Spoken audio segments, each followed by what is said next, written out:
बच्चों, सभी का स्वागत है आज की क्लास में। आज हम पर्यावरण की क्लास शुरू करने जा रहे हैं, तो आप सभी लोगों को कुकुल की तरफ से स्वागत। तो पर्यावरण के इस चैप्टर में, जो कि है चैप्टर नंबर 1, यानी कि पहला चैप्टर, वो मानव शरीर के लिए है, यानी कि मानव शरीर को हम और अच्छी तरह से जानेंगे इस चैप्टर से। ठीक है, तो आइए देखते हैं कि इस चैप्टर में मानव शरीर के अंदर क्या कहा गया है। तो पहले ही जो कहा गया है वो है शरीर का आवरण। अब ये आवरण क्या होता है? ये आवरण मतलब आप जान लीजिए कि कोई भी आवरण अगर रहे तो उसका मतलब है ढकना। ठीक है, तो फिर शरीर के ऊपर जो ढका जाता है वही आवरण है ना। तो इसी आवरण के बारे में हम आज जानेंगे। तो बहुत ही मतलब एक अच्छे से स्टोरी के तरह आपको समझाया गया है आपकी टेक्स्ट बुक में। तो वही स्टोरी हम देखेंगे और समझेंगे कि आवरण क्या है, आवरण होना क्यों चाहिए, और क्या सबके शरीर में एक ही तरह की आवरण है या फिर वो अलग अलग है। ठीक है, किसी पे मोटा, किसी पे पतला, क्या है वो हम आज देखेंगे। ठीक है, तो चलिए शुरू करते हैं आज का क्लास। शरीर का आवरण। सुजय ने के लिए दुकान गया, मतलब यहाँ पे एक स्टोरी की शुरुआत हो रहा है एक लड़के को देके। वो एक लड़का जो बैग खरीदने के लिए ना दुकान गया है। अब आगे क्या होगा? वहां उसकी मुलाकात अनीमा एवं उसकी माँ से हुआ, यानी कि वहां पे उसकी कोई दोस्त होगा अनीमा, और उनकी जो माता, उनके साथ उसका भेंट हो गया। ठीक है, दुकानदार ने कहा है बैग, जूता और बेल्ट सभी चमड़े के हैं, यानी कि ये सब जो तैयार हुआ है ना वो चमड़े से बना हुआ है। परंतु आजकल चमड़े की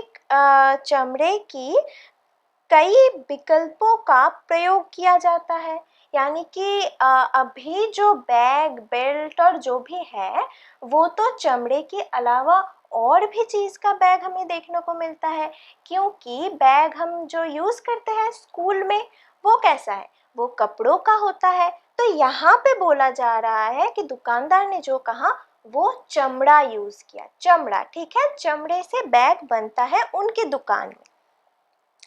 मानव भी चमड़े का प्रयोग कम कर रहा है, यानी जो आजकल हम जो प्रयोग कर रहे हैं, जो भी हमारा बैग या जूता या बेल्ट, इन सभी के लिए जो हम मटेरियल यूज़ करते हैं, यानी कि किससे बना हुआ है, वो चमड़े से बना हुआ होता है। पहले बहुत हम चमड़े का यूज़ करते थे, लेकिन अभी बहुत सारे प्रोडक्ट ऐसे हो गए हैं जैसे कि कपड़ों के वगैरह वगैरह, वो सब भी हम यूज़ करते हैं। तो चमड़े का प्रयोग ना बहुत कम गया है अभी। अनीमा बैग देखते ही हंसते हंसते बोला, चमड़ा इतना मोटा होता है। यानी कि अनीमा के मन में बहुत क्वेश्चन है, जैसे आप लोगों के मन में है कि चमड़ा क्या इतना मोटा होगा कि वो हमारा जो बैग है जिस पे हम स्कूल के सामान ले जाते हैं, जिससे हम किताब कैरी करते हैं, वो सब लोड अकेले संभाल पाएगा? इतना मोटा होता है क्या चमड़ा? तो आइए जानते हैं कि इसका आंसर क्या होगा। पीछे से सुजन ने कहा, हाँ भाई होता है, यानी कि चमड़ा इतना ही मोटा होता है। अब जरूरी तो नहीं है कि इंसान का चमड़ा हो, है ना। चमड़ा तो पहले एकदम पहले आप सोचिए, जब हम आग का इस्तेमाल करते थे। ठीक है, आग का इस्तेमाल जब हम करते थे उस जमाने का सोचिए। उस जमाने में हम ना पशुओं की जो खाल है, जो चमड़ा है, उसे हम यूज करते थे एज अ, मतलब हमारे कपड़ों की तरह। ठीक है, मतलब एकदम पहले आदिम जमाने में तो वो तो मोटा ही होता था। और अभी कुछ कुछ जीव जंतु ऐसे हैं जिनका चमड़ा बहुत मोटा होता है और बहुत ही मतलब ऐसा इतना मोटा होता है ना कि कोई भी छुरा या फिर कुछ घोंपा जाए तो भी इस तरफ उस तरफ नहीं होगा, ये भी हम देखेंगे। तो सुजन ऐसे बोल रहा है कि हाँ होता है, क्योंकि उसे पता है कि हाँ होता है। गेंडे का चमड़ा और भी मोटा होता है, यानी कि हमारा चमड़ा तो आप देख ही रहे हो, इंसानों का चमड़ा कितना पतला है, लेकिन गेंडे का जो चमड़ा होता है, गेंडा तो आप सभी लोगों ने देखा ही होगा, डिस्कवरी चैनल में आप सभी लोगों ने टीवी पे देखा होगा या फिर कार्टून में। तो वो गेंडे का चमड़ा जो होता है ना, वो बहुत मोटा होता है, ठीक है। तो इसीलिए बोल रहा है कि गेंडे का चमड़ा और भी मोटा होता है। अगले दिन उन लोगों ने स्कूल में ये सब बताया, यानी कि जो भी हुआ उन लोगों के बीच, जो बातें हुआ कि हाँ चमड़े से बनता है स्कूल बैग या फिर बेल्ट या फिर जूता, और दुकानदार ने भी बोला कि हाँ हम इससे इस्तेमाल करते हैं और गेंडे का चमड़ा मोटा होता है। तो ये सब उन्होंने स्कूल जाके ना ये सब अपने अपने दोस्तों को बता दिया, ठीक है। मैडम ने सब सुनकर कहा, क्या तुम लोगों को मालूम है कि चमड़े का प्रयोग पहले किस कामों के लिए किया जाता था? पशुओं के चमड़े को सुखाकर लोग उस पर लिखने का काम भी करते थे। और उनकी ये जो स्टोरी जब मैम ने सुना तो मैम ने क्या बोला? मैम ने बोला कि पहले ज़माने का सोचो, पहले ज़माने का यानी बहुत पहले। चमड़े का उपयोग कहाँ कहाँ होता है? चमड़े का प्रयोग विभिन्न पदार्थ बनाने में होता है, जैसे कि बैग, जूता, बेल्ट इत्यादि। पुराने युग में पशुओं के चमड़े को सुखाकर उस पर लिखने का काम होता था। पहले लोग चमड़े की पोशाक और जूते पहनते थे। पानी ले जाने के लिए भी चमड़े की थैली प्रयोग में आती थी। वर्षों पहले युद्ध में गेंडे के चमड़े से पोशाक और ढाल बनाए जाते थे। धीरे धीरे लोगों ने समझा कि चमड़े का अत्यधिक प्रयोग हानिकारक है। अब ये किस लिए हानिकारक है, चमड़ा किस लिए हानिकारक है, वो हमें समझना पड़ेगा। तो अभी तक हमने क्या सीखा? हमने चमड़े का सिर्फ उपकारिता जाना कि चमड़े से क्या क्या होता था, चमड़े को हम कैसे यूज करते थे, वो सब हमने जाना, ठीक है। और चमड़ा भी क्या मोटा, एकदम पशुओं का चमड़ा जो है वो वाला चमड़ा, ठीक है। और इन सब पशुओं को ना, ज्यादातर ये गेंडे को आप सभी लोगों ने कार्टून पे या फिर डिस्कवरी चैनल में तो देखा ही है। अब हम क्या जानेंगे कि ये जो अत्यधिक परिमाण में हम यूज करते थे पहले चमड़ा, इसका ना एक बहुत बैड इफेक्ट भी है, यानी कि बहुत हानिकारक प्रभाव भी है। अब ये हानिकारक प्रभाव क्या है वो भी हमें जानना होगा, तो आइए वो हम जानते हैं।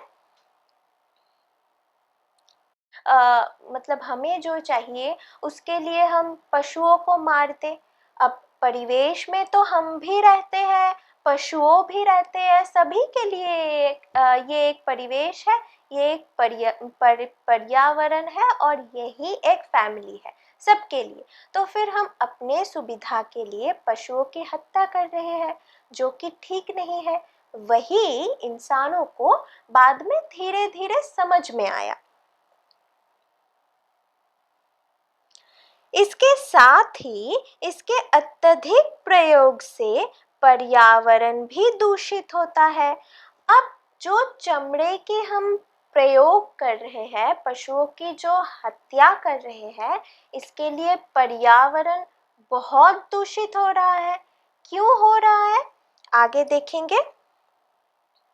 चमड़े की कारखाने की गंदगी से पानी भी प्रदूषित होता है, यानी कि जो एक कारखाना है जो कि ये चमड़े की जो प्रोडक्ट है वो सब उत्पादन करता है, तो उससे क्या होगा, कारखाने की जो पानी है वो तो निकल के नदी में मतलब मिलेगा ना, क्योंकि कारखाने की सभी चीज तो कोई ना कोई जलाशय पे तो मिलता ही है। तो मान लिया कि पास वाले किसी नदी में वो मिल गया, तो नदी का पानी तो एकदम दूषित हो गया ना। तो वही कहा गया है, चमड़े की कारखाने के कारण में बदबू फैलती है, यानी कि चमड़े की कारखाना के लिए बहुत बदबू फैलती है। इसके लिए क्या होगा, बदबू फैलते हुए, बदबू अगर फैलेगा तो फिर हमारे ये पर्यावरण जो है वो प्रदूषित होगा। ठीक है,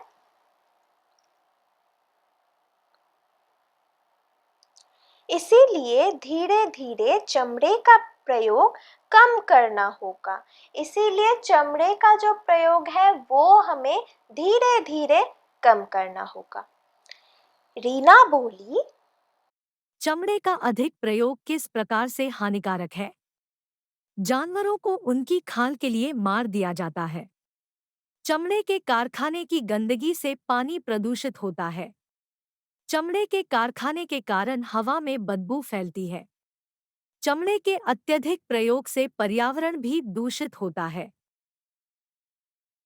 में किसी जगह का चमड़ा तना हुआ है, किसी जगह का चमड़ा सिकुड़ा हुआ है, फिर कहीं का मोटा तो कहीं का पतला। अब रीना के दिमाग में ये आया कि वो अपने शरीर के चमड़ा देखा। ठीक है, वो क्या देखी, वो देखी कि हमारे किसी जगह का चमड़ा जो है वो तना हुआ है, एकदम स्ट्रेच्ड है, तना हुआ एकदम। ठीक है, और किसी जगह का चमड़ा क्या है, सिकुड़ गया है। ठीक है, और किसी जगह का मोटा है, किसी जगह का पतला है। जैसे कि हम आपको उदाहरण देते हैं, जैसे कि पैर की एकदम, पैर के निचले वाले हिस्से में जो चमड़ा है ना वो काफी मोटा है। ठीक है, और यही हथेली के ऊपर वाले चमड़े को आप देख लीजिए, या फिर गाल के चमड़े को देख लीजिए, वो बहुत नरम होता है ना। तो वही रीना ने नोटिस किया। ठीक है, मैडम ये सब सुनकर बोली, अच्छा बताओ तो हमारे शरीर का आवरण कौन सा है। यानी कि हम सभी ने चमड़े की बात किया ना, तो मैडम ने अब पूछा कि हमारे शरीर के यानी इंसानों के शरीर की आवरण क्या होता है। आवरण मतलब मैंने पहले ही कहा था कि ढका हुआ रखता है जो, तो इंसानों की आवरण क्या होता है। सुजय बोल उठा, चमड़ा, मतलब हमारा चमड़ा, यानी कि हमारे जो चमड़ा होता है ना वही हमारी आवरण होता है।